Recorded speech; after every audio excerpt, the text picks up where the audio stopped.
Long time no see. What's going on? What's good? Welcome into the Wartime Podcast. Um, it's Christmas week, the week of Christmas. Hence why I got the hat on and he's got the ugly Christmas sweater. Um, Usually I would read a Bible verse. Um, what I wanted to do was read the birth of Jesus. That is a very lengthy word.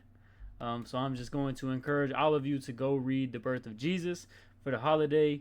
That's what we celebrate Christmas for, is the birth of Jesus. No other reason, not for presents, not for Santa Claus, not for nothing else. We celebrate Christmas because of the birth of Jesus Christ. So I inspire all of you to go read the story if you haven't. It's a tradition in my family. We always read it on Christmas Eve. So with that being said, not too much to talk about to get into it. So Merry Christmas to everyone. Spend time with your family, with your loved ones, with your friends. This is just football talk, just sports talk. Don't let any sports or anything get in the way of a wonderful holiday season. I'm an Auburn fan, so that means a lot coming from me. But with that being said, I guess we're going to get straight into it.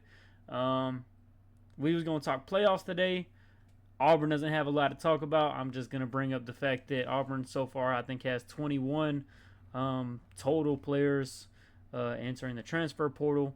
Most of those guys were depth pieces or guys that didn't get a chance. So to me, not nothing too much to worry about. You got a few key pieces like Jay Crawford, Malcolm Simmons, Robert Woodyard Jr., and Ashton Daniels. But you know, all the love to those guys. Hope they do well, and full faith is in this coaching staff to replace the production we are losing.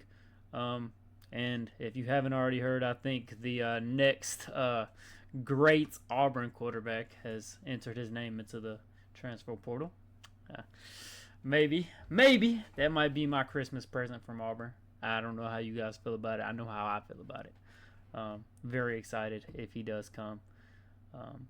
But I don't want to talk about Auburn basketball either because they're pretty bad, and we're not to the basketball segment yet of the Wartime Podcast. So we're just gonna let it be for right now. That's all I have to say about Auburn. Nothing more than that. Can you hear me? Yeah, I can hear you just fine. Okay, bad. Cool.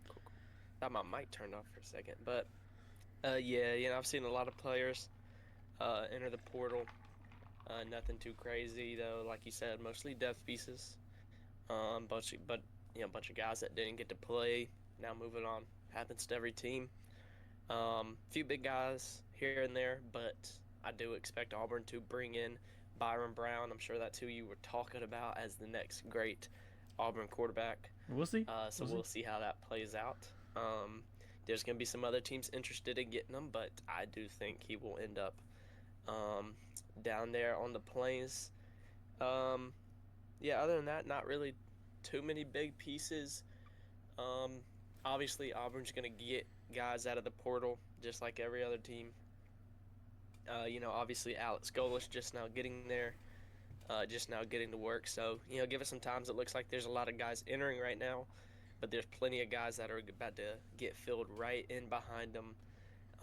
So I don't really think a whole lot to worry there if you're an Auburn fan. But I don't know. This is Golesh's first chance to recruit in the SEC. We'll see how he does. It could be telling to how his tenure down there will go. I don't know if we've talked on the podcast since the coaching staff has been fully put together. I do want to bring up. I think it was a while back when I saw this, but I think it's over 45 years or 45 seasons combined of SEC experience. We have a total of 3 defensive coordinators on the defensive side. I think he's put together a really, really good staff, a really talented staff. Mind you, I want to put emphasis on that. We have gotten 3 defensive coordinators on the defensive side of the ball. Uh, one being Tennessee's defensive coordinator and Tim Banks. He will be our safety coach. And then Mississippi State's defensive coordinator will be our outside linebacker coach, I believe. And then DJ Durkin, of course. And so when you put together a staff like that, that gives me nothing but hope and excitement. So I did want to bring that up as well. I feel like I have one more thing to say. I don't know. Oh well. But a really impressive staff to put together in your first year. In my opinion, we'll see how it works out. We'll see what comes of it. I'm not expecting us to win a championship next year by any means, but I do expect a very quick turnaround on the Plains. And I think the staff hirings kind of support that, if that makes sense. So we'll see what happens. Indeed, we'll see. I don't know. I think he has to put together a pretty good staff. We'll just see how they gel, how they work with the players that are in place. Sometimes it's just a bad fit. Could be the possibility, but it could also be a possibility that works perfectly in Auburn's in, I don't want to say contention next year, but in a really good place next year. I don't know. We'll see. We'll see. Only time will tell. That's why they play the games next season. But yeah, we'll see. See who they portal in. We'll hear the reports coming out of spring, how guys are progressing, guys that are, freshmen or incoming freshmen. So we'll find out real fast just how these additions will work out. And then it's just up to them to deliver or exceed expectations or crumble. So we'll see. We'll see. I don't. I'm biased against it, so I'm gonna say they just go like 5-7 next year and just roll with it. I'm sure we'll get there when we get there. Yeah. I guess with that being said, we're gonna talk about what happened. Not this last Saturday, but the Saturday before. Oklahoma Sooners versus the Crimson Tide. Oklahoma goes last up. Friday. Okay. Whenever it was, I can't remember. Crazy times. Just always busy. That way it was on Friday. Like it's been a long time. Because I remember Saturday. It's only been like a few days. Yeah, sorry. But Oklahoma goes up 17-0. Alabama responds to go 17-17 into the half. Oklahoma scores one more time for the rest of the game. That's the story of the game, really. Truth be told, I watched a good half of football. I watched the first 2 drives of the third quarter. And it was Friday, so that means I had work, and I was up very bright and early, so I fell asleep, not going to lie. So what happened at the end? I don't know.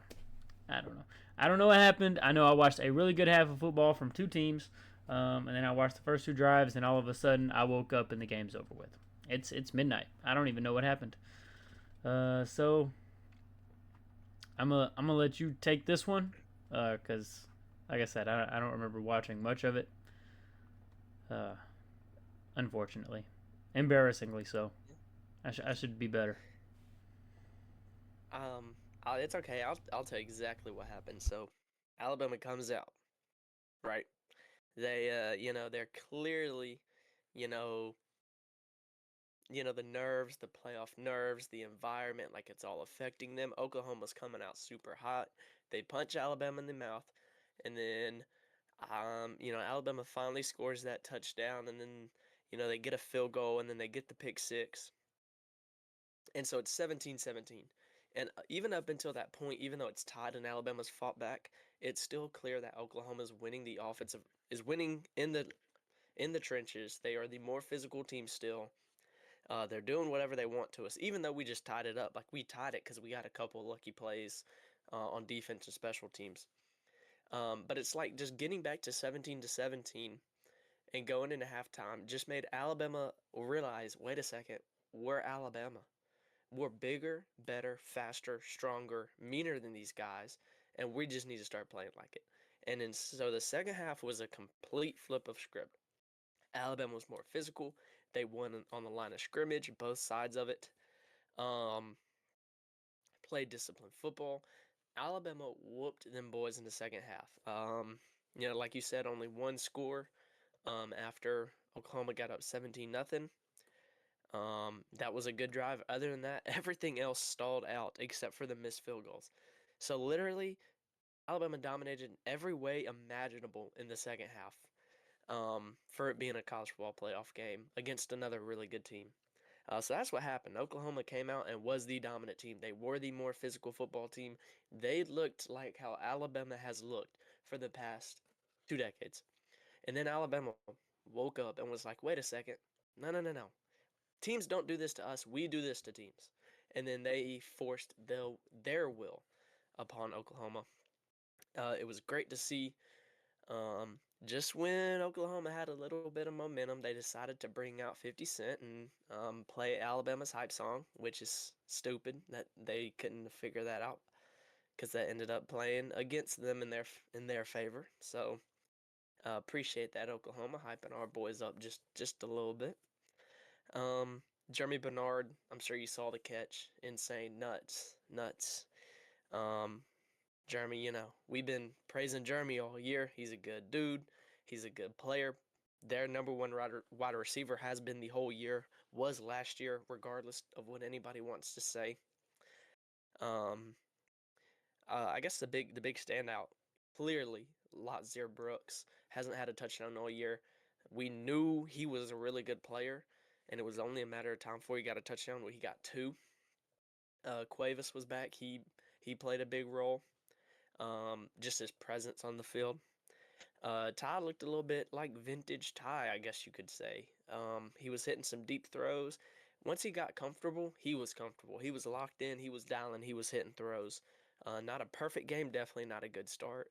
But once he got in that groove, he was good. And I'm hoping he stays in that groove throughout the rest of the season. Look, because if he gets in that groove, I'll be honest, ain't too many teams that can beat us.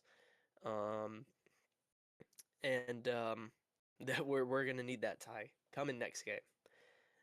Proud of these guys. They showed effort. They fought back. They took a stand.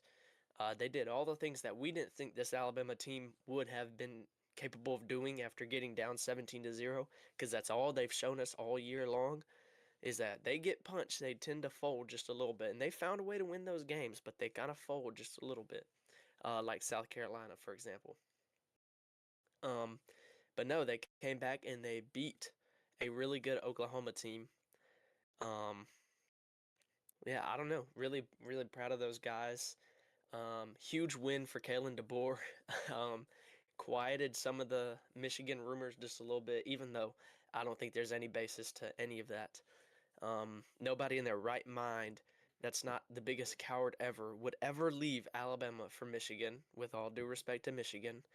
Alabama is still the standard of college football, and you'd be crazy to leave Alabama to go to the program who's been in multiple scandals over the past few years. You'd be crazy. And I don't think DeBoer's crazy. Um, Overall, good game. Proud of my guys. They went in there and they won. Wasn't pretty. Got it done. On to the next game. On to the next one. Every game from here on out, the most important one of the season. So just gotta stay focused, lock in, and stay dialed, and kind of carry a moxie about yourself. You're Alabama, play like it. We need to play like it. Yeah, I think one key thing that I did see was that one turnover the entire game. John Mateer was grooving. He was in rhythm. He was hitting. He had a really bad overthrow early in the game that would have been a touchdown, but they still scored on that drive. They still scored a touchdown, so it ultimately didn't matter. But outside of that one throw, up until that interception, he was in rhythm. He was in groove. He looked like the John Mateer of olds. And then he threw that interception, and then they just could not find their mojo. After that, it kind of just crushed their spirit on the offensive side of the ball. And for whatever reason, like you said, Bama just woke up and realized they're Bama, I guess, because that offensive line protected Ty Simpson for the rest of the game against one of the best pass rushing teams in all of college football. Look, if you tell me early Friday that Oklahoma's going to go up 17-0, Ty Simpson can't get anything going.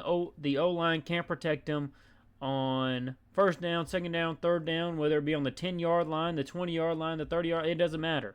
If you tell me that, and that's how the game starts, I'm telling you right now, it's over. Like, Alabama doesn't have a chance. But for whatever reason, some sort of possession magic came over them Tide boys, and they started protecting their quarterback. Ty Simpson looked like Ty Simpson of old, like you said, hitting players in stride, hitting them in the hands where they need to, even if they drop the ball. Ryan Williams. But Ty Simpson looked really good, and they protected their quarterback, and that's just what turned the game around. Really, that one interception and that O-line getting it together and saying, you know what, we're not that bad. We should act like we're a good unit. We should act like we play and practice this game at football at an elite level every day. So let's get out there and show it. They did, and Alabama went on to win 34-24. So from going down 17-0 to outscoring the opponent 34-7 the rest of the way, unfortunately, I have to say is impressive, and that is Alabama football for you. Like you said, Alabama is still the standard. And until proven otherwise, that's just who they are. And so if this answers any questions about where Notre Dame should be, let me know. Because I'm still wondering where they should be at. Man, they look like the biggest clowns right now, which I don't think losing a playoff game proves that you shouldn't have been in, unless you lose it by like 50. Because you have bad games, you have bad matchups, doesn't mean you're not deserving of a playoff spot. So even should Alabama and Miami have lost, I still don't think that really says much. But the fact that they won is hilarious, and Notre Dame is just getting punched in the mouth for it. Oh well, sucks to be them. I don't know what to say. I'm not gonna throw too much hate on Notre Dame. It's okay. It's okay. Maybe they'll go undefeated with that easy schedule they got next year. So, Dude, it just got even easier, bro. They can't get a deal done. They can't even get their own rival. So, which I'm not saying that's against Notre Dame. I don't think that's Notre Dame's fault. I think Lincoln Riley sees this opportunity to make his schedule a little bit easier, and we all know how Lincoln Riley is. Hey, look, it's a rivalry at the end of the day, and you have the opportunity to continue to embarrass your rival and not even have to play them. You might take it for a year or two. But whatever. Notre Dame cupcake schedule. I don't know. I'm not gonna say too much. We'll see. I just watch the games. We'll see what happens. But nonetheless, impressive game an impressive 3 quarters for Alabama. Ryan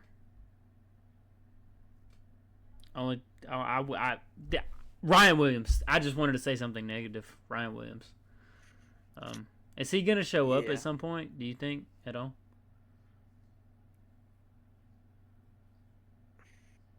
Okay, let's throw out a hypothetical that Alabama makes the national championship game. From now until then, he will have a big play. Maybe one big play, but that's okay. Not it. Okay. So the answer is probably not. I think they need to put him in some backfield sets to get him his momentum going. Yeah. Put him in more backfield, because once he gets the ball in his hands, he's dangerous. He is Yeah, dangerous. It's just you getting get him it. to You just catch the gotta get ball. it in his hands. Like that is the struggle here. Dude, put So him in the how we use Jeremy Bernard, handing the ball to him in the right. backfield. I, Hand it to him. I Hand him the think football. if you just find ways to utilize him, he is a playmaker. I Yeah, think I agree. they need to find more ways to utilize him in the backfield, or give him more screen plays, or use him as, you know, like a slot kind of guy. I don't know. Just using that as a threat can open up other things as well. So if nothing else, doing it and it doesn't work a couple times, and then just show it a few times after that can open up things downfield. So they should definitely try that. Maybe I should call down there. Not Ryan Grubb. No. Hey Ryan. Fake it Maybe. to Ryan a few times. Get him the ball. Hand it to him. I don't know. I don't know. Have you seen the meme where they took him off the college football cover? I think that's hilarious. Yes. I think it's I have seen hilarious. I'm sorry. I'm not trying to be a hater on that one. I just genuinely think it's funny. It's funny. It's funny because he's not there. I don't know. I just think it's because he doesn't put in the work, and they know it, and so they're just not gonna play him. Because he's not even out there most of the time anymore. You look out there, he's just not out there. He's not even on the field. They're not even trying to hide it. He He's not might even out be there. gone. Look, I'm just saying he's getting paid a lot of money to do a whole lot of nothing, and I'd be fine with him doing that somewhere else. That's okay.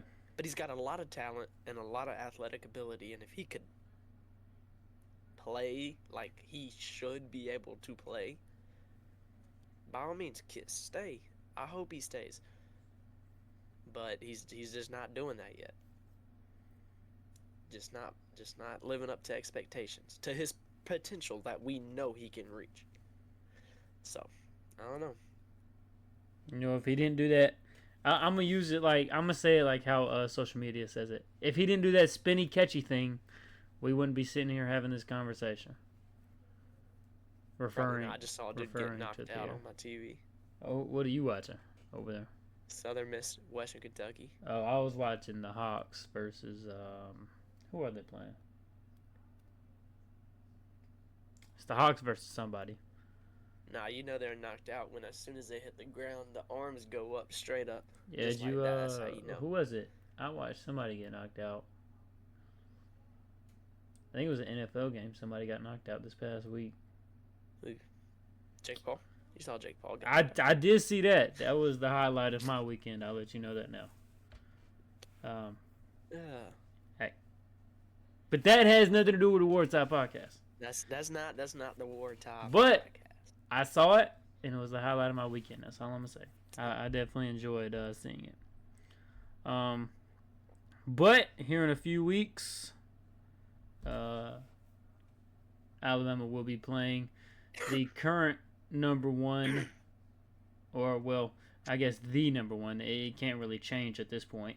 The number one ranked CFP team in Indiana. That is a matchup that is certainly intriguing to me. It is a great defense Indiana has, but not necessarily the defense Bama has been used to playing, if that makes sense. I don't think Indiana is like so heavy on the pass rush. They're just like, I don't think Indiana's pass rush is as good as Oklahoma's pass rush or as good as Auburn's pass rush. But their defense as a whole, being able to shut you down, pass game, and still containing the run, has been elite all season. I think, I don't know, it's tough. It's tough. They are certainly a physical defense. I'm not saying that they're not. But I say this all the time, and matchups make fights. So where does this Indiana defense matchup-wise come in and shut down Bama? I think they do it. I'm just curious to see like how it happens. You know, they have a great overall defense all around, and I think they will shut down Bama somehow, some way. But it's not SEC defense. It's a little bit different. They're not going to blitz you every single play. They're not going to. I don't think they're going to be as physical. I think there is physicality. I just don't think it's as physical as an Oklahoma or as an Auburn. Um, so those are my questions for Indiana. I think Fernando Mendoza, um, he's the Heisman winner for a reason. Um, we'll get into draft talk later, but my kind of comparison for him is like a Jared Goff type of player. He's not flashy. He is a little athletic. He's more athletic than Jared Goff. But Fernando Mendoza is just gonna make the right play. Um, and that's where I think this matchup has a hole for Bama. Bama's defense has been really good, really physical. It's been right there with elite. I can't say that they're not. So I just think that Fernando Mendoza, it's kind of like a freshly sharpened knife against a piece of paper. You know, yes, the defense is good, but I just think Fernando Mendoza is too smart. He does a lot of film study. Like I said, he's a really smart individual, and they have goals. This is a very determined Indiana team, and it's the age-old story. It's not about the dog in the fight. Sometimes it's the fight in the dog, and I think Indiana has the fight in the dog in this one. I think this Indiana team is focused. I think they know what they want. Not saying that Bama doesn't. Ty Simpson kind of, jokingly said, what did Kobe Bryant say? Job's not finished. I don't know if you saw this. He also said earlier today that he would be willing to do anything to win a championship.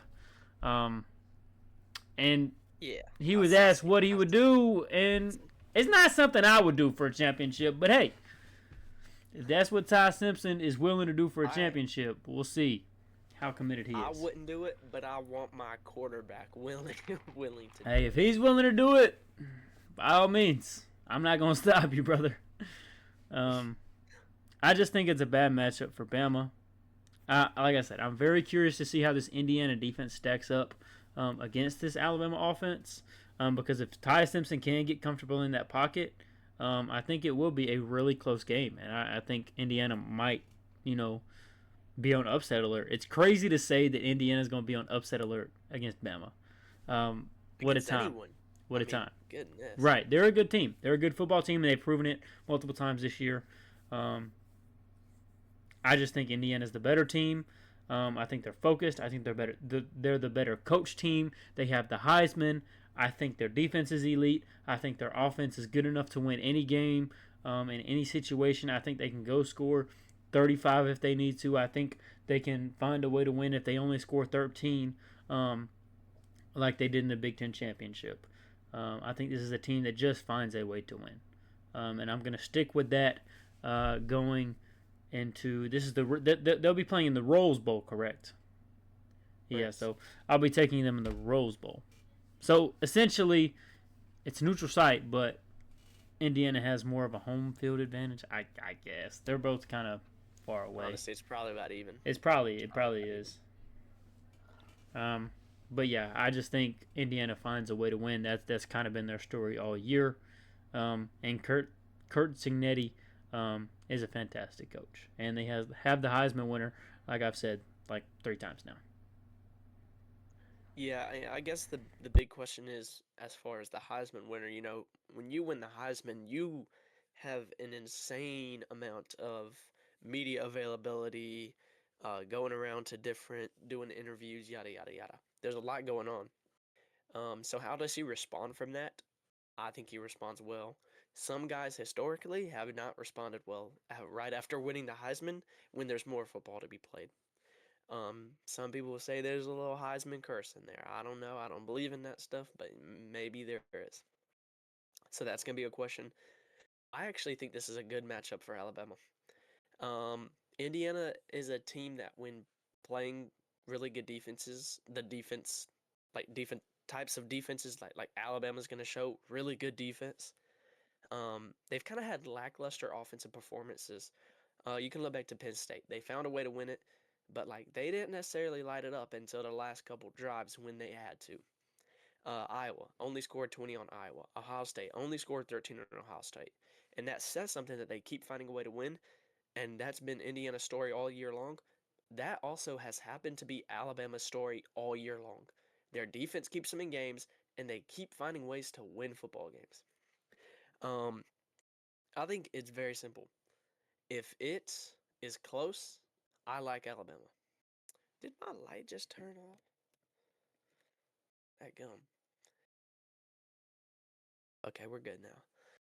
If it's close, I like Alabama, but I don't see Alabama winning by like 10, like they did versus Oklahoma. I just don't see that happening. But in a close, gritty, low-scoring game, yeah, Indiana's won those. Alabama's like doubled won what Indiana has won in those situations. Um, so yeah, that's what Indiana does. Alabama also and Kalen DeBoer happen to be really good at those gritty, find a way to win one score games. And if that's what it comes down to, I'm going to trust Alabama and our defense and our play calling to get just enough to find a way to win a game. Now, Indiana is the best team in the country. I fully believe that. I think they have like everything, like they are the best team. So I say this, like originally in my original bracket, right? This is where I picked Alabama to lose. I picked Alabama to lose to Indiana. So I'm not sitting here saying Alabama's going to beat Indiana, but I do think it is a favorable matchup for Alabama compared to other matchups that they could run into throughout this throughout the college football playoff. Um, and I do think Alabama really does not only have a chance, I do personally believe that Alabama will find a way to win. I think it's the most Kalen DeBoer thing ever is to continue finding a way to win games against teams you probably should not beat. You should not beat Oklahoma after being down 17. You probably shouldn't beat this Indiana team. They're going to find a way. I love Kirk Cinetti. I think he's a really good coach. That's what worries me. Is like if it was anybody other than that man right there, I'd probably feel more confident. But Kurt Cinetti, he doesn't care who he's coaching against. He does not care. Does he? Do you think he cares that it's Alabama on the other side? No. And if that gets passed on to their players, that's where the concern sets in. But if you're at Indiana and you're sitting here looking across and saying, "Man, that's Alabama," like we know we're better than them, but like, man, that's still Alabama over there. Um, that's where Alabama can come in and make it a low scoring gritty game, fight it out, and that's when our players can make the plays just at the right moment on the defensive side of the ball, such as a pick six, whatever it is, big sack, yada yada. And when we can just have that one drive, where it was like, man, that drive just put Bama up by 3. There's 5 minutes left. Now let's trust the defense. Boom, they get it done. They've done it time and time and time and time again. Um, so I think it's a favorable matchup just because I've seen Alabama in these weird situations before where they probably shouldn't find a way to come out and win. That's just Alabama football this year and for the foreseeable future under Kalen DeBoer. So we'll see. Um, Obviously, I'm going to roll with my guys. Indiana's a really good football team. I have a lot of respect for everything they have going on. I think Indiana is favored for a reason. They should be favored. Um, but give me Alabama. I think it's a favorable matchup. I think they find a way to get it done in a really low scoring, gritty, very limited offensive plays. Um, but of course, like everything else, does Ty Simpson have his head on his shoulders? If not, they don't stand a chance. If yes, they stand a chance. Very simple.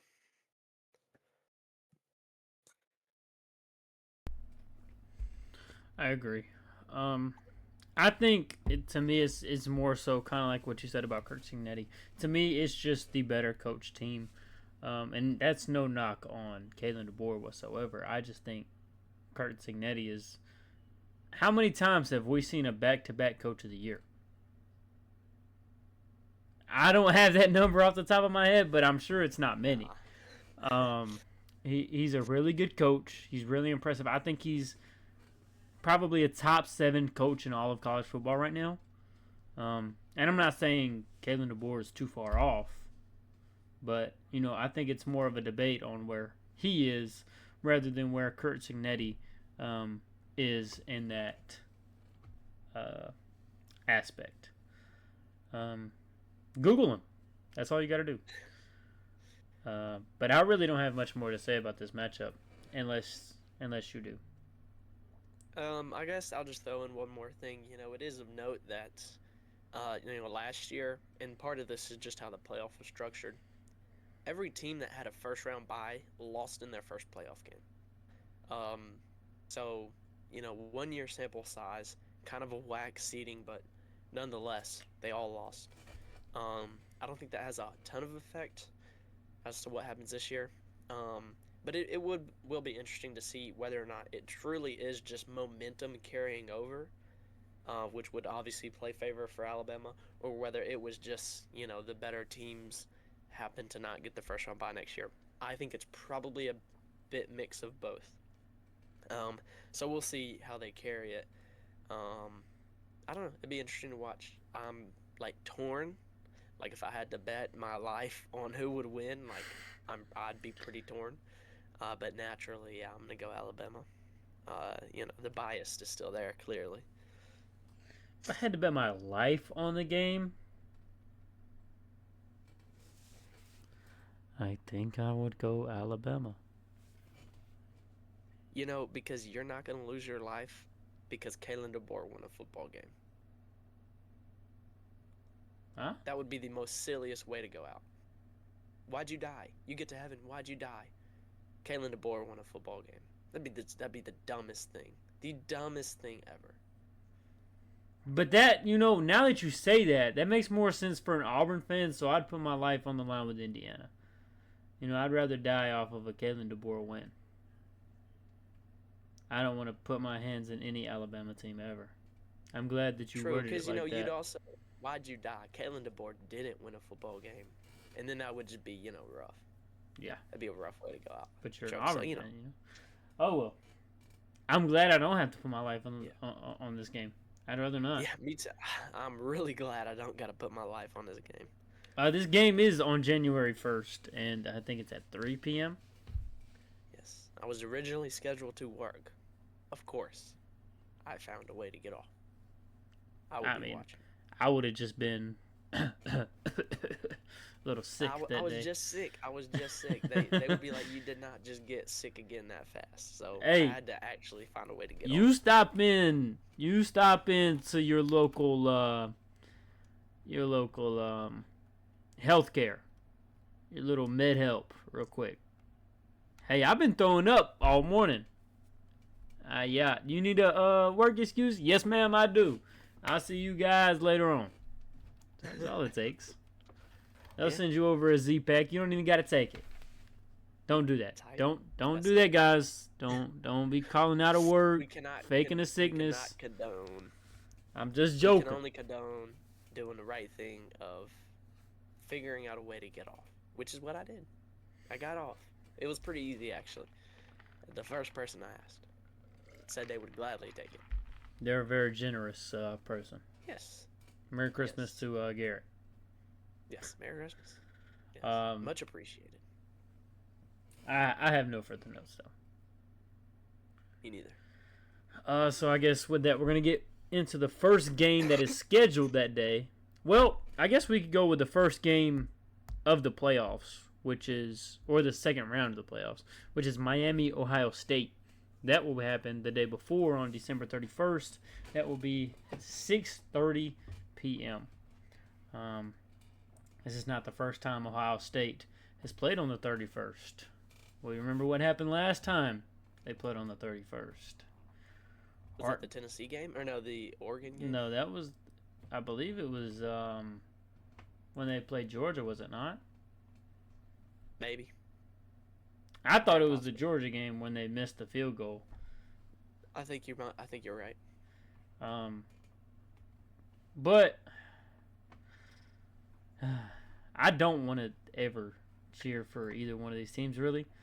I won't be cheering for a team. I'm not cheering for anybody in the playoffs. If I'm cheering for anybody, it's Texas Tech and Indiana. Just because that would be... It'd be good for content. I'm not cheering for Alabama. Okay, fair enough. You got that one clip of me saying that devilish saying. I don't want to ever give you any more clips again. It's your fault for saying it. I don't even remember. I don't even remember saying it. I have to go back and find that episode wherever I said it because I don't remember it. It was way early on. Yeah. I know, but like I just don't. I don't remember the context. I don't remember anything about it. It was like nothing. Like I remember it was so out of left field. Like you did not have to say it, and you did, and it was great. It was great. I must have been under a trance or been possessed or somebody had a voodoo doll. And it was just in the middle of this long rant or something. I think it was like before the Georgia game, maybe. No, maybe right after the Georgia game. The first time they played. So it was early on. I don't know what made me say it. But either way, I'm just going to make this one short and sweet. I think Ohio State's better defensively. I think they're better offensively. I think they're better coached. I don't think there's a single aspect of this game where Miami has the upper hand. I think it would have to be absolutely pouring down rain. 15 turnovers combined for both teams. 3 missed field goals for Ohio State. And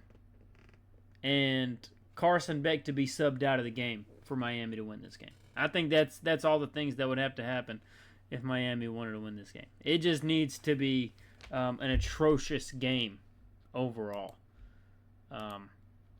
I just think Ohio State is too good overall to lose to Ohio State. I could be wrong. They proved me wrong against Texas A&M. Their defense really showed up and showed out. Texas A&M O-line, shut your mouth. Shut it. Don't trash talk in your media interviews, in your media press conferences. When you're asked questions that are set up for somebody to have popcorn and for it to be spread all over social media and somebody to have it on their lock screen or on their locker or in the big board in the locker room, don't say it. But Texas A&M and their offensive line were not properly media trained, and they did say it. And that got that Miami defensive line all riled up. They came to play against Texas A&M. Well, Ohio State is not Texas A&M. So we'll see what happens. Like we didn't have a conversation. I mean, we didn't have a podcast for last week for other reasons. But one of the things that has been made very clear on this podcast was you get two versions of Marcel Reed. And when you don't give him time to throw the ball, you should know what version of Marcel Reed you're going to get. I think he had, 3 total turnovers in the game? Something like that. And the game-losing interception. What I was confused about, if I'm Texas A&M and I have, 40-something seconds left within my own 5, I know I don't got a timeout, but you have 40 seconds. Your best player is Marcel Reed. Let him run it just once. That was my thing. In the 5, when you're 5-yard range, I know you don't have the timeouts. I'm not saying come out in I form. Quarterback draw, quarterback power, quarterback counter, something. I think you let your best player you give him a chance to make a play, doing what he does best, and that is using his legs. Very Jaden Daniels-esque type of player, in my opinion. That is my comp for Marcel Reed. I just think, you run it one time, I think you find a way. And I think Marcel Reed had his opportunities when they were in the red zone to scramble and get in the end zone. He just didn't. He just didn't. I feel like he, in his mind, had to force a throw. Hence why he threw an interception on 3rd and goal to lose the game. So great defense by Miami. This is Ohio State. This is a different battle. Julian Sayin knows how to throw the ball against any defense, no matter what you throw at him, no matter what you do. That Ohio State defense, I think, is a lot better than the Texas A&M O-line. I mean, that Ohio State O-line is better than Texas A&M's O-line. I think they have better wide receivers. No offense to Mario Craver, Casey Concepcion, all of those guys. I think they're wonderful wide receivers. But you have Jeremiah Smith and Carnell Tate, not even to mention Brandon Ennis, who will be, in my eyes, I think, an eventual wide receiver in the NFL as well. So it's a fantastic wide receiver room. They have a good running back room. Julian Sayin has the highest completion percentage of any quarterback in all of college football. So give me the Buckeyes. Just don't think Miami has anything over Ohio State. Yeah. To talk about Texas A&M just a little bit, and you talked about him running the football there at the end. As I was planning on talking about that, because when they got right there on the goal line, I was at like a family Christmas party, and we're standing around watching it, and me and my girlfriend's dad were sitting there talking about it, and I said, if he throws this football, he is throwing an interception, so he better run it. And sure enough, he threw the interception like 20 seconds later. And I was like, I told you so. I knew it. I could feel it. Like, this guy, if he tries to throw this football, it's going to be an interception. Like, he is not throwing a completion right here. And sure enough, a lucky prediction, yes, but like trends and like you see how the game's going, like you can figure out like, hey, this is a sketchy situation, and it was. I think even on the play he threw an interception, I thought honestly he probably could have found a way to run into the end zone because he's that athletic. That's what I was going to say. He is the best player on the field. He needed to run the football every time. I think you had a timeout left. You had like 30 seconds left. You're not sending people all the way down the field. They're all right there at the line of scrimmage. You can just run it in. If you don't get it, get people back on the line and do it again. And worst comes to worst, you throw something up at the end zone. But when you had plenty of time left, you still had a couple of downs in there. Forcing a ball and throwing an interception is just stupid. It's just plain stupid. And your season's over because of it. Like you said, the two sides of Marcel Reed. We saw the bad side of him. And props to Miami for finding a way to win. We both picked against them. I don't even think we spent too much time talking about this game. Well, we didn't have an episode, but when the playoff bracket first came out, I don't think we talked about this game a whole lot. No disrespect to Miami. I just didn't think they were going to find a way to win. They did. Props to them. As far as Miami versus Ohio State, I agree. I think Ohio State's the better team. In every capacity, coaching down. But they play the game for a reason. I doubted Miami before, but I'm going to doubt them again. Just like I said, I don't have a dog in the fight. I don't care who wins. I really do not. It would be a cool story to see Miami win. But at the same time, like, if they lose, who cares? I don't care for Miami. So, I don't care. I just think Ohio State's the better team. I think Ohio State wins just because they are so loaded. They are so loaded. And if Miami does win, what did Tony do to win them that game? Because I think it would have to be through him. And then that defensive front. It'd have to be. And even with those two groups playing really well, I still think they probably lose the game. So give me Ohio State. I do think it's, all things considered, a good game. Not necessarily a nail-biter, but it's not a blowout. I don't think it'll be a blowout. But we'll see. Give me Ohio State. Give me the Buckeyes to beat Miami. I just don't think they. I don't know. I think Ohio State just wins in every category except for maybe the defensive front. Miami does have a really good defensive front. Other than that, Ohio State takes everything else. Um, so I don't know. We'll see. Um, it could get interesting. I just don't think it will. No offense, Miami. You said you don't have a dog in the fight. Not really. No offense / all offense. I don't want to see Carson Beck win at all. I'm like one of the biggest Carson Beck haters you could be. I'm tired of watching him play football. Yeah. So hopefully he does not make it another round. I don't think he will. Hopefully he does not. But I have nothing more to. I don't think it'll happen. But nothing more to say on that game. That's all I got. So with that, we'll get into the next game that will be played in the second round of the playoffs, and that'll be Oregon versus Texas Tech. That's at 11 a.m. on the 1st. New Year's Day. I'm sure everybody had a long night. I'm sure it's going to be a sloppy game. I'm sure there's going to be some people with some hangovers. People who stayed up a little bit way too late the night before. Who knows? I mean, there might even be a George Pickens and CD Lamb situation going on over there for one of those teams for Oregon and Texas Tech. Could be. Could be. That would be hilarious. You remember the situation with Zion Williamson a couple years back? There's a lot.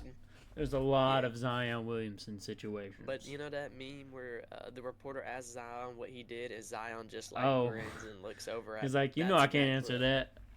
Yeah, that's that clip. That's where that came from. What they were doing. I can't remember what city they were in, but it might have been Vegas. It very well could have been Vegas. I don't know. But I can definitely see one of those situations happening. Now here's the predicament I'm in. I said all of that, and I really want to take, my heart is saying Texas Tech. But at the same time, I'm telling myself there's no way every single team with a bye wins their game.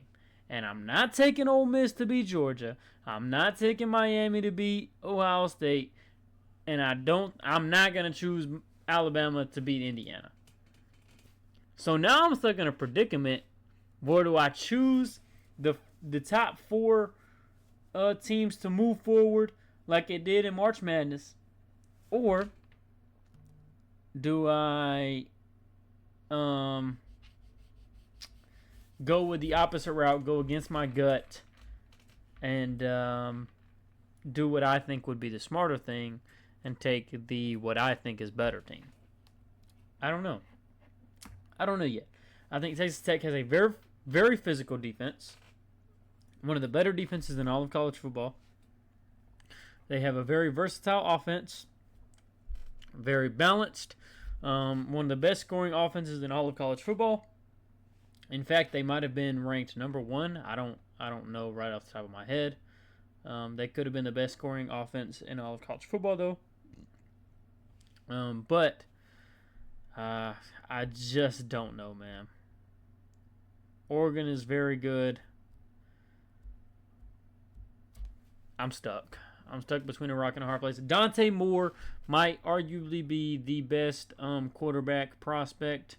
He might be the most NFL-ready quarterback between him and Fernando Mendoza. They have playmakers over there at Oregon, as they always do. This is one of the best Oregon defenses I've seen in a while. It's just tough.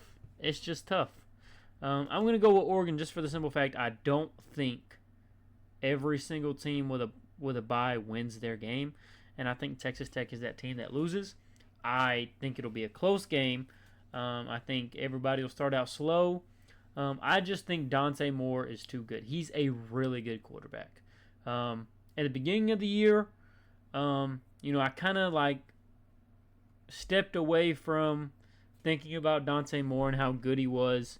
But as the season progressed and I watched more Oregon. Like I said, he's a really good quarterback. Arguably, um, the best quarterback in all of college football. Obviously Fernando Mendoza is the Heisman. He wasn't even in a Heisman race. That doesn't take away from talent, skill, um, and all of the other things. Like Marcel Reed wasn't a finalist, but I think Marcel Reed could be one of the top quarterbacks in college football. So that's what I mean when I say that. And so I just think he and that Oregon offense will light up Texas Tech. I think they'll punch back and fight and put up a good game. I think this will be one of the closer games of this round. But ultimately, I just think Oregon is too good, and they find a way to win and move on to the next round. Yeah, I mean, outside the Alabama game, I'd say this is the game I'm looking most forward to. Two really good teams. Um, I picked Oregon to win the national championship in my bracket, so I'm going to go with Oregon because I do think Oregon is underrated. I think they're a really good team, the best team Dan Lanning's had. But also, I think it'd be fun if Alabama won and Oregon won. They would get to play each other. Alabama and Oregon have never played each other before, ever. It's never happened. It's one of those weird things that I can't believe has just never happened, but it's never happened. Also, we would get Kalen DeBoer versus Dan Lanning again, an old Pac-12 matchup. In case you didn't know, Kalen DeBoer is undefeated versus Dan Lanning, which would be a really interesting talking point heading into that game. But nonetheless, would be cool to see that happen. Alabama, Oregon, Dan Lanning, Kalen DeBoer would be fun. Um, I I love Texas Tech. I think they are a good team. I think they're a great story. If they won this game, I'd not be upset at all. Because I do think like they are a legit team. I think they have one of the best players, if not the best player, in the whole entire country, and Jacob Rodriguez, their linebacker. Um, yeah, I love everything about them. Love the idea, everything. I just do think Oregon is the better team. Oddly enough, Oregon really hasn't played that hard of a schedule, but I do think Oregon is the more tested team. Um, they've played Indiana. They've forget who else they've played. They played Washington, which is not a rollover team. They've played USC, played Iowa. Um, both tough teams to play relative to what Texas Tech has played. No disrespect to the Big 12. Um, Overall, Oregon more tested. I think they're better coached. I think they remember what happened last year, and they are learning from it. That's a big thing that Dan Lanning talks about. So, I think Oregon has the quarterback edge. I think they have the defensive edge. They have the playmakers. I think they have the coaching edge, and the experience edge. So all that leads me to agree with what you said. Texas Tech first round bye. I think this is one. Like if I had to bet my life on it, I would bet this one. Um. So yeah, give me Oregon. That would match up Alabama and Oregon, which would just be really fun to see happen. Um, I don't know. We'll see though. We'll see. Um, Either way, I'm really looking forward to this game. This is going to be a fun matchup, I think. I think it will be. Like I said, I just think this is like you said. This is the best Oregon team Dan Lanning has had. Probably the best Oregon team since maybe Marcus Mariota. Yeah, In his years. So I just think it's too talented of a team. I don't know if they'll win it all or not. I'll go week by week when it comes to that. But for this week, I'm going to take the Oregon Ducks. And then with the last game that we'll be showing for round 2 will be Ole Miss versus Georgia. Once again, gonna keep it short, gonna keep it sweet. I really don't have much to say. Earlier in the year, Georgia and Ole Miss played. Ole Miss played really well for 3 quarters, and Georgia said, "Cut it out. We're the better team." They didn't score, I don't think, in the entire fourth quarter, um, and that's what pulled it away for Georgia. And that was with Lane Kiffin, and now they don't have Lane Kiffin. Now they have Pete Golding. No offense to Pete Golding. I'm sure he can go be a successful head coach at some point, maybe. I'm not saying that he can't be, but uh, essentially a new coaching staff. Not really a new coaching staff, but coaching changes. You have an interim head coach. Well, he is the future head coach, but you know what I'm saying. Um, it's just a lot of changes. Um, and for an Ole Miss defense that just isn't that good, and for a team that I still think is one of the hottest teams in all of college football, I just think Georgia's too much, especially if they continue to play defense like they did in the SEC championship game. If they continue to play defense like that for the rest of the year, I don't think there's a team in the entire playoffs that can match up against them. Yeah. So I just think Georgia's too hot. I think Georgia's too good. I think there's too much going on over there at Ole Miss for them to find a way to win this ball game. Georgia and Kirby Smart move on to the semifinals. Yeah, I'm gonna agree. Although this is the really big attitude game for Ole Miss, I'm not gonna count them out. This could be the biggest effort we've seen from them all season, or it could not be. It could be the complete reverse effect. We really don't know. We've never seen a situation like this. Like, never have we seen. But here we are. So how do they respond? We'll find out. I think Georgia's the better team. I think they've proved it. Even in the head-to-head earlier in the season. Obviously, I'm going to take them in the coaching edge. So I think outside of the players, the talent, the coaching, for Ole Miss to win this game, it's just going to have to be attitude. Pure attitude. It's just going to have to be, hey, we want to win the game. Like they're just going to have to go out and play super hard. Because I genuinely do not think that outside of that, Ole Miss can win this football game. That's me more so like looking at Georgia and how good they are. Because if they play like they did in the SEC championship game, I'm with you. I don't think anybody in this country is beating them. And I think they go win the national championship. But Georgia will, at that point, have had a lot of time off. So maybe Ole Miss just kind of in a groove after Tulane. They come in with a lot of attitude. They want to prove something to a bunch of people who do not believe in them, like me and you. And they go in there and find a way. They put up, 40 points, and Georgia just simply can't keep up. Very possible. Very not possible. So we'll see. I'm going to go with Georgia. With all that being said, give me Georgia. Give me the better team, the better coached team. Probably the hotter team coming off the SEC championship game, even though by the time they play the game that would have been 3+ weeks ago, I still think they are the hotter team. Yeah, give me Georgia, but I think not a game to be slept on, especially if Ole Miss comes out with a bit of fire behind them, trying to really, make a point. But we'll see. I'm not saying you're wrong in any way, shape, or form. You are 1,000% right that if they have that mentality, it is very possible that they win a game. That has been proven in football, in basketball, in all the sports.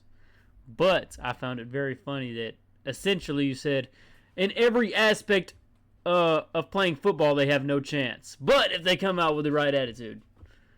I just found that funny. Yeah. But you're right. You're right. Yeah. If you come out with that attitude, there's always a chance. You always have a fighting chance if you believe in yourself and you believe you can win. Yeah.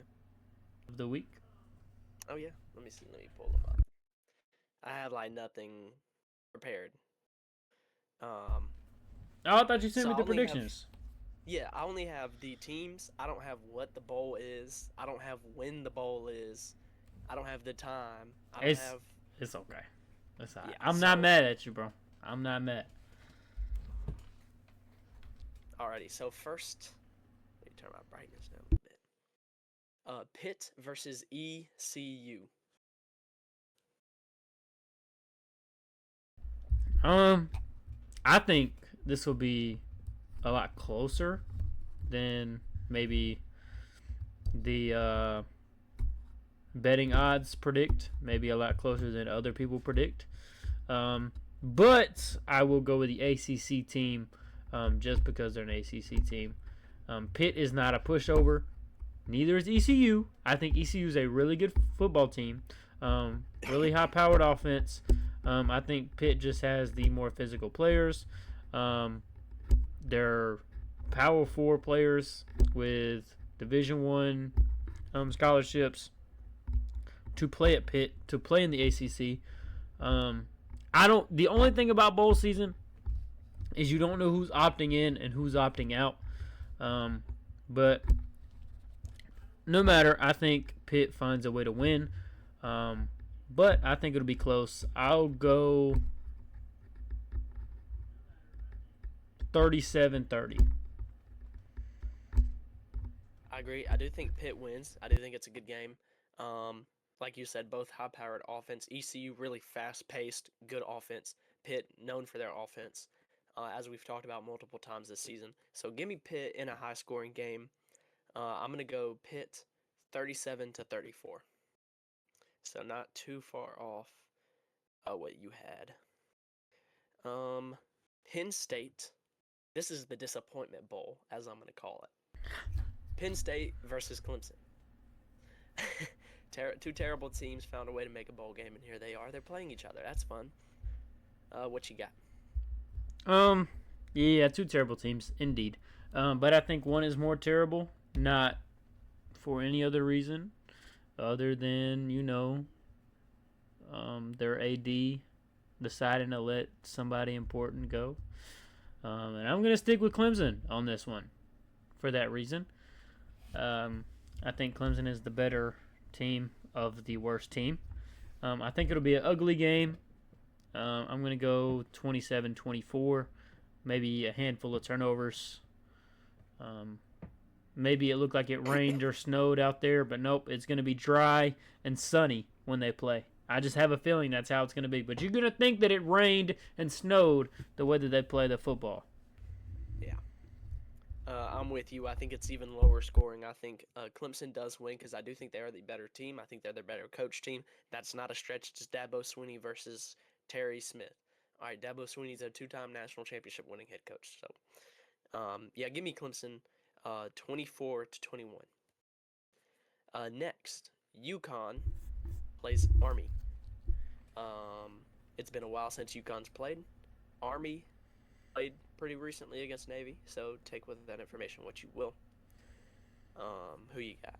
Army played a fantastic game against Navy, a lot better than I thought they would. Navy only won by a singular point. I saw the game-winning drive and had to go and was hoping and praying that nothing else happened in that game because I didn't want to miss it because I was really enjoying the game I was watching. But I saw the final touchdown of that game, and that's all that matters.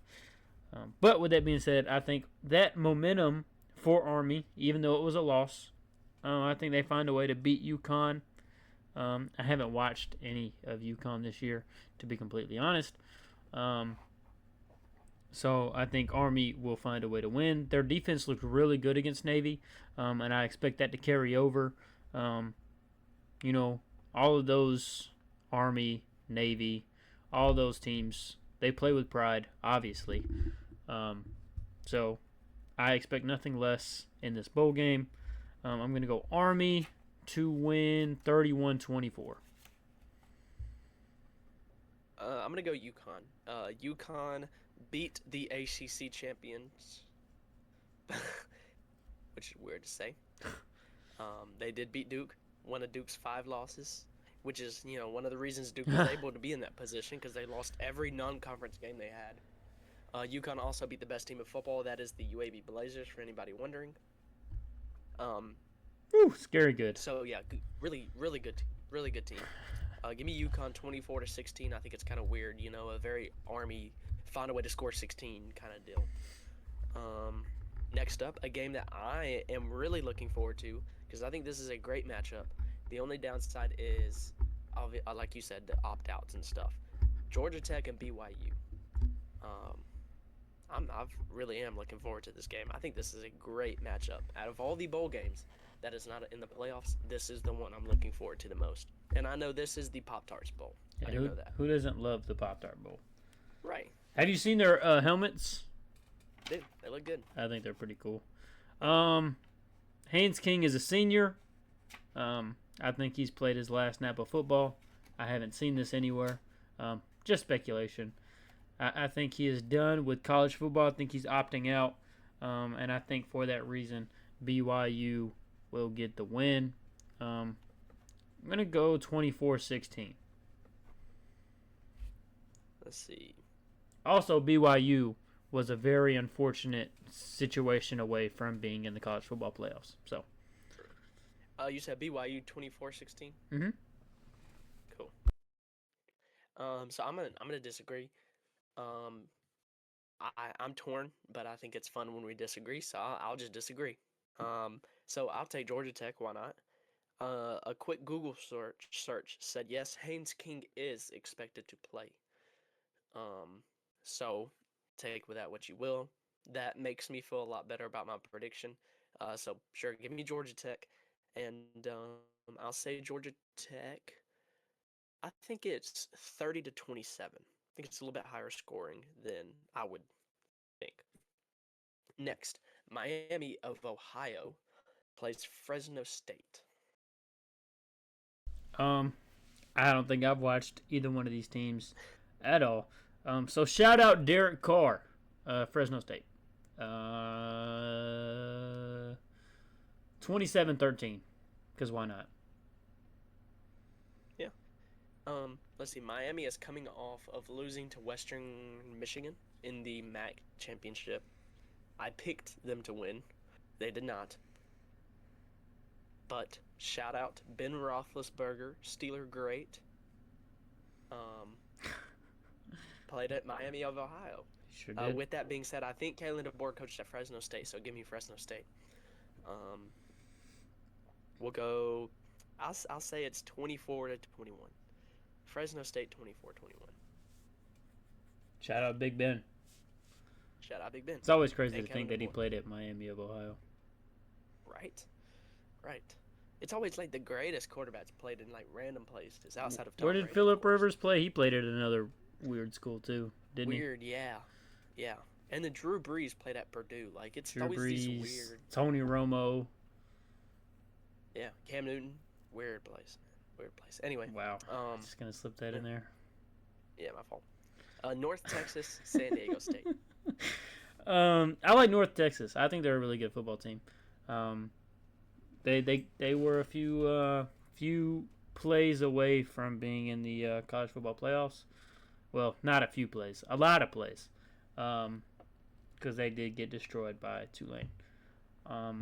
Sure. But I still think this is a really good football team. I think I might have watched San Diego State play one time against Hawaii. I like watching Hawaii, only because they were my first dynasty on college football 26 when it came out. Just a random fun fact. But I'm gonna go with North Texas, 37-21. High-powered offense. I'm also Wait. gonna go North Texas. Oh no, go ahead. Drew Mestamaker has entered the portal, so I don't think he'll be playing. Let's see. So if he's not playing, I'll change that score. I'll still take North Texas, but I will not be taking that score. Absolute dog of a quarterback, by the way. Yes. I agree. He will play, which makes me feel better about my He will prediction, play? 'cause I will. Yes. Okay, so I'll keep I my will score. also go with North Texas. What concerns me is that this is similar to like USF. We both picked USF to win their bowl game. They lost. So this kind of does concern me that like a San Diego State, like I think it'll be a really good game. And I almost picked San Diego State, but look, Drew Bestamaker playing North Texas. I genuinely do like that team. I think they are really good. They made the American Conference Championship for a reason. So give me North Texas, but I think they win 34-27. So they win by a touchdown. A game that I'm really looking forward to watching is Virginia versus Missouri. Virginia's like the lovable prize team. Didn't make the playoffs, but lovable and a surprise nonetheless. Um, versus Missouri, who's been very consistent over the past few years. So, Um, yeah, who you got? can you also look up Ahmad Hardy's availability for this game? Yeah, I think that will play a lot into my decision. I also don't know if Bo Prabula will be playing, but I mean the backup and the third string have both gotten plenty of reps this year, so I don't think that'll change much. I think it's more so on Ahmad Hardy. he is expected to play. He has not Okay. formally opted out. Um, how much? Who knows? If he's expected to play for right now, I expect Mizzou to win. Um, more physical, probably better defense. Um, the best player overall in the game. Give me Mizzou to win 27 20 20 27 20. I'm also gonna go Missouri, the SEC team. I think they're just gonna be more physical than Miami. I think Miami, who was really hoping to get a playoff spot, gonna be kind of disappointed. Probably shows. That does concern me that it could have the reverse effect. But I'll pick the SEC team because why not? Because I'm biased, of course. Um, I think Missouri wins 30-24. 30-24. Virginia, by the way. You said Miami. Oh, did I? Virginia. Um, LSU Houston. um, LSU, they've gotten Lane Kiffin over there, but so many players are in and out of the. I don't know what LSU's team is going to be like when they hop on that field. Um, I'm going to go Houston. I like the underdog here. Um, I'm not sure if they're an underdog when it comes to betting odds, but I will take Houston. I think they'll have less opt outs.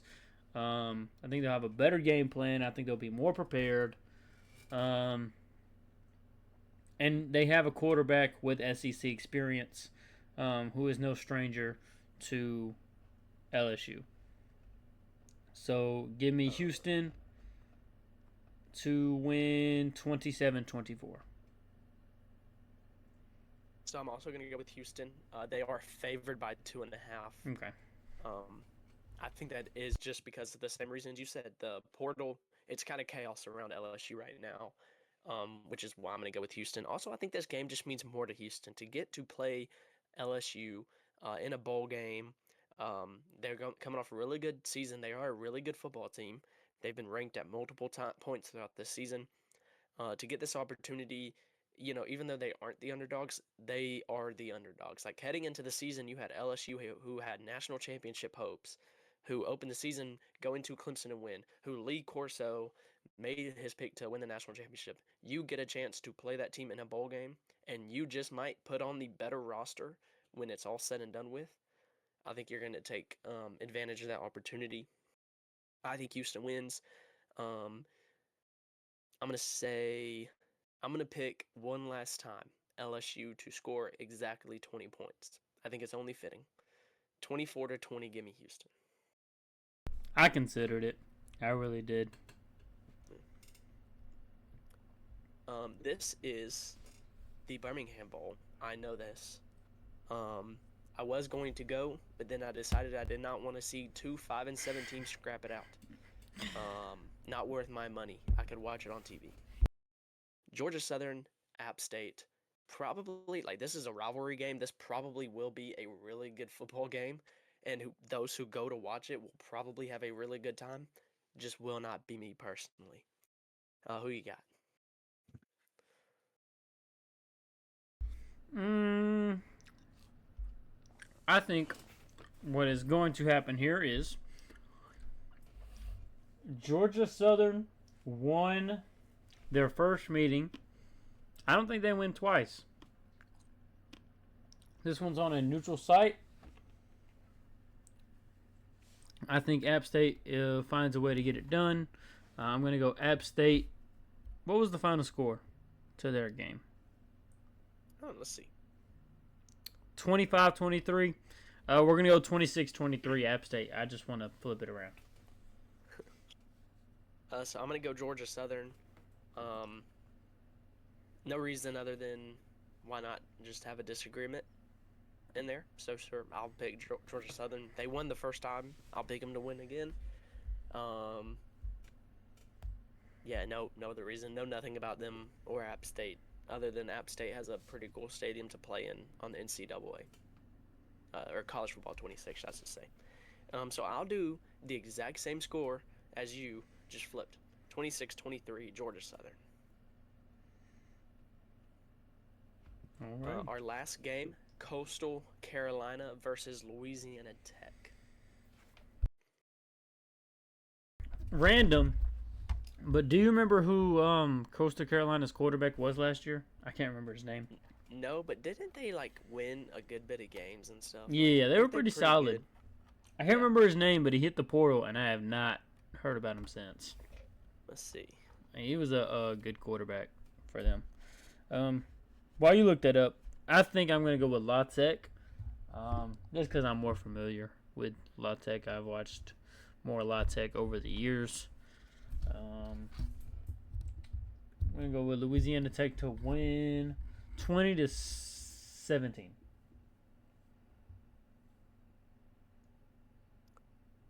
Let's see. Ethan Vasco is his name. Is that their current one? I meant their... No, that's who was their quarterback. He's now at Liberty. He entered the portal and is at Liberty. Okay. So you said La Tech. What's the score? 20-17. Cool. And I just watched the Bulls pull off a comeback. Shout out the Bulls. I'm currently watching Denver pull off a comeback versus Dallas. So, I'm also gonna go La Tech. I know somebody who goes there. That's the only reason why I'm gonna pick them. I happen to know someone who goes there. So yeah, give me La Tech. I'll say 27-23.